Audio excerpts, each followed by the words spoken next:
So, the 2024 Formula 1 liveries have all been released. So today, we're going to look through all of them in detail.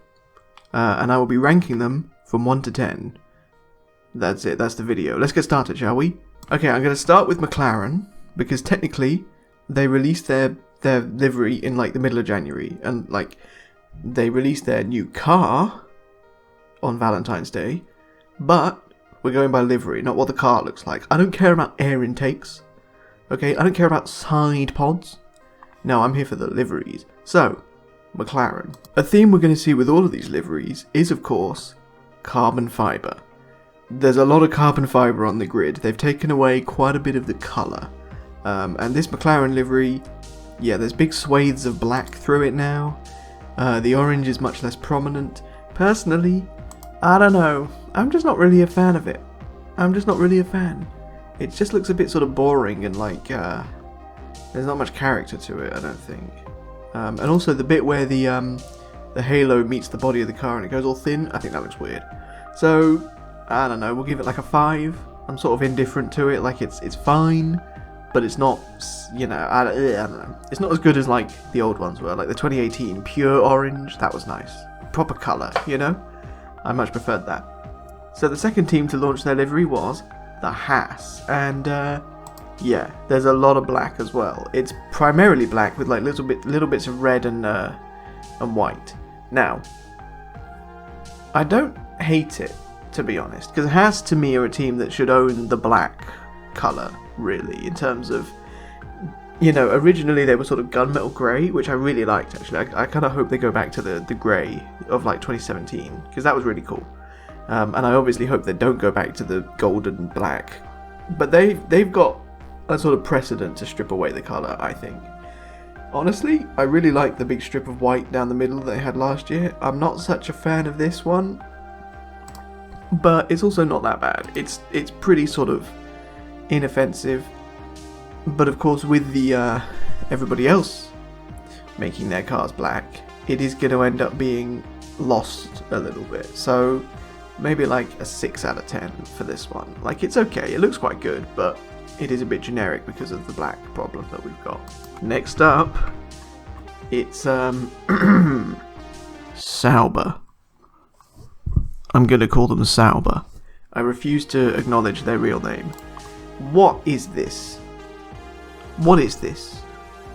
The most egregious thing to me is that they decided to go with this insane green, which honestly I kind of like. I like that they went just insane with the green. The worst part is that there's still so much carbon fibre on it, right? Like, how could you make a car that's so, quotes, out there and kind of crazy, and it still be like 80% carbon fibre? Why didn't they just paint it all green? Like, it's just kind of annoying at this point. If this car was like entirely green, like if it was green, like, ow, my eyes hurt, which they kind of do anyway, I kind of would have liked it more, I think, if they committed more to the bit. But they kind of just went, carbon fibre, so I'm not a fan of it. Also, I don't like the sponsor, because gambling is bad. So, it's going to be like a 4. I'm not super, I tried to say keen and fond at the same time, and I said conned. I'm not very Marie Kondo. This one does not spark joy. Next up, we have another epic team name, RB. So that's their name, is Visa Cash App RB. I'm going to call them Racing Bulls, Toro Rosso, or V-Carb. I like V-Carb, actually. That's probably the easiest name to say. Now, this livery is good. This just looks good. Like, there is black on the underside, but it's got the Toro Rosso colours with the big splash of white and the red. Nice. That's a good livery. It just looks good. From the top, the red halo, the blue, the sort of silver balls instead of like the yellow. Like, having no yellow differentiates them nicely from Red Bull. I just like it. I think this is probably better than any of the AlphaTauri liveries, although I did like the AlphaTauri as well. Stupid name, obviously, and the fact that Cash App have insisted on having their logo like colour as well. Like, this top-down image I'll show you now. On the front wing, the Cash App is in black and white, which is good. But then they've got this, like, on the back wing, for whatever reason, they've insisted that it has to have a big splodge of green. And, like, I just don't get it, and I also don't like it. Like, I'm not... no, I don't like... And also it's on the... I've just seen it's on the end plates as well. I'm not a fan of the green. That kind of throws it off a bit. But it's still a good-looking livery. We'll give it, like, an 8 out of 10. That's quite a good one. I'm a fan of that. Okay, next up... Williams. Let's have a look at Williams, shall we? I am actively Googling these. I didn't prepare at all. I like the Williams. I do. Yeah, it's pretty similar to what it was. It's a bit samey. Obviously, we'd all love to see the Gulf livery come back, because that was insanely beautiful. But, nah, I mean, it's fine. It's good. It's, a little bland, maybe. The Duracell air intake remains just insanely brilliant in every way. It's clever, it's funny, the Duracell air intake elevates this livery, and every livery it will be on forever. Whoever came up with that, whichever design intern, or like senior designer, was like, what if we made the air intake a battery? They deserve a raise and like a massive Christmas bonus, because it's insanely good. We'll give it a 7, because it's okay. Also, it's got the name of Haas's team boss now, Komatsu, on the outside, which is hilarious. Next up, bit of an interesting one, Alpine. Probably the most disappointing livery on the grid, because it's just black and it's boring. And yes, they've got 2 variants of it, but it's just, they've done the same thing where they've got carbon fibre solid body and then like little strips of the colour outside, and I'm like, I don't like it. Alpine was best when they were blue, I think. Blue and pink. Those are the colours that I sort of associate with Alpine. So like, you know, obviously Ferrari you have red, Red Bull you have the blue and the yellow, Mercedes is silver or black. You know, with Alpine that was always, when it was Renault, black and yellow. So that like black testing livery they did was great. Alpine, blue and pink. So, you know, last year they had races where they went super pink, which was great. And we need a pink car on the grid again. This is just like, kind of, it's like, you know, when logos become oversimplified, so they just go to like super minimalist design and everyone hates it. That's exactly what this is. They've just made it more boring. And they should have made it more pink.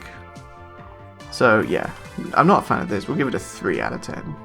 Especially because it's going to get everybody confused with like every other car on the grid. Except the V-Carb.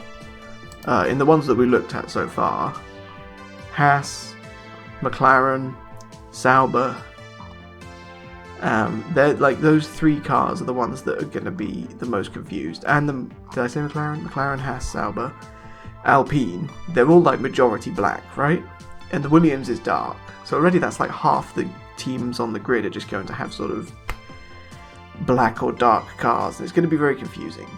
Especially with the blue, with like Williams. It's just, what did Alpine do? They fumbled the bag hard. Not a fan of the Alpine livery. Next up, Aston Martin. It's exactly the same livery as last year. But I mean, that's not the end of the world really. It's a fine little car. There is more black on it now, it's darker. There's like more black on the undercurrent, I think. Which people, again, are annoyed at because it's going to be generic. But it's you know, it's the same livery as they had last time. Oh, I think there is a bit of black of, yeah, the side pods are now black. So again, that's going to be confusing. But it looks okay. I like the green of Aston Martin and the sort of yellow highlights. We'll give it like a 5. I'm not fussed on it. It's like perfectly average. When it was first released in like 2022, I think they went over to Aston Martin. It was gorgeous looking, but I don't know. 5 out of 10. It's fine. It's not particularly interesting. Now we get to the good stuff, ladies and gentlemen. Ferrari. What a pretty car this is. Holy moly. Hardly any black to be seen. They've got red, which is good. They've got the little... Again, they're changing it up. They could just go the same livery as they had last year, like Red Bull, But they've gone for the little, like, yellow motif, the little yellow and white, the little stripes across the front, and the red halo again. I'm liking it. I like this livery a lot. It looks very good, and it's very distinct because every other team has gone totally black. There is some carbon fibre at the back, which I'm not super keen on, but it's not that much, honestly. It looks really good. I think it just looks good. It's, you know, when Ferrari go yellow, it always looks good to me. Yeah, not much more to say about it. It's just a good looking car. Yeah, but Ferrari, it's still just a very good looking car. A little bit of yellow and white just makes it come alive. Red wheel covers. Gorgeous car. 9 out of 10 for me. Best looking car on the grid so far. Next up, Mercedes. Weird livery, this one, because it looks like their Formula E car, I'm not gonna lie. So this car, it's just a little bit strange looking because they've got a gradient. Now, you might think I'm wrong here. I don't think a gradient ever looks good on a Formula 1 car, to be honest. I like blocky, bold colours on Formula 1 cars. And this one, but it does do something that I quite like, which certain other cars have done. It looks different from, like, the side and the back compared to how it looks from the front. So from the front, it looks like a standard silver arrow, like it did in 2022. And then 2023, it was black again, I think. And they've sort of combined them. So I kind of don't mind it. But again, black. From the front, it's going to be fine. From the side, who's racing who? Heaven forbid an Alpine, a McLaren, and a Mercedes go wheel to wheel into turn 1. Because we don't know who's going to be who. Yeah, not particularly distinct. I like the red air intake. It's sort of fine again. The gradient, I'm not such a fan of. I kind of wish they would just... Yeah, I was going to say I kind of wish they'd gone fully black again, like in 2020, but that obviously wouldn't help them very much now. But I also don't think going fully... I don't really know. I guess going fully silver like they were in like 2015 with the blue running through as well, I think that would have looked good, better than this. I'm not sold on this. We'll give it like a 6 out of 10. We'll give it a Nico Rosberg 6 out of 10. It's fine. It's okay. And then finally, Red Bull.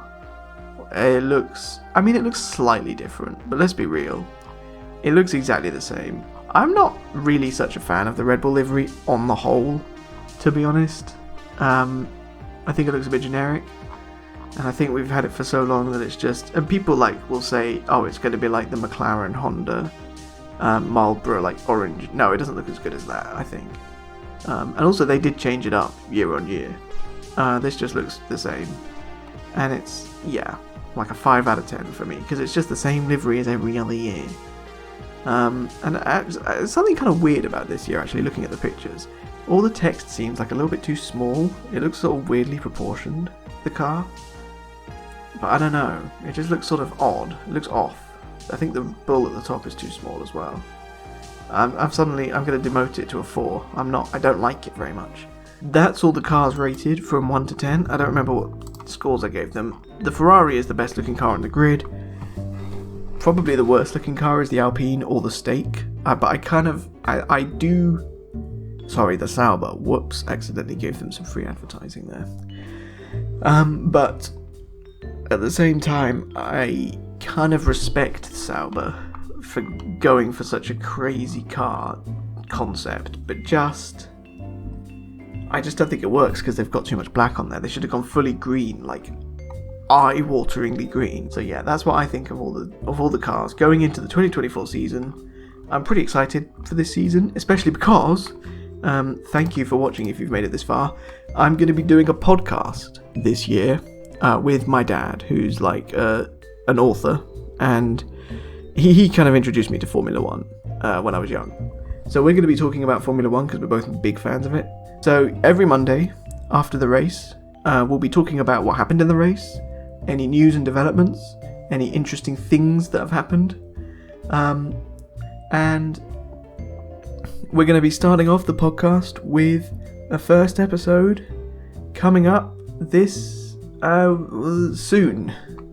coming up. So I don't know when we're going to do it, actually. I don't know when. I feel like we should be releasing them every Monday or Tuesday.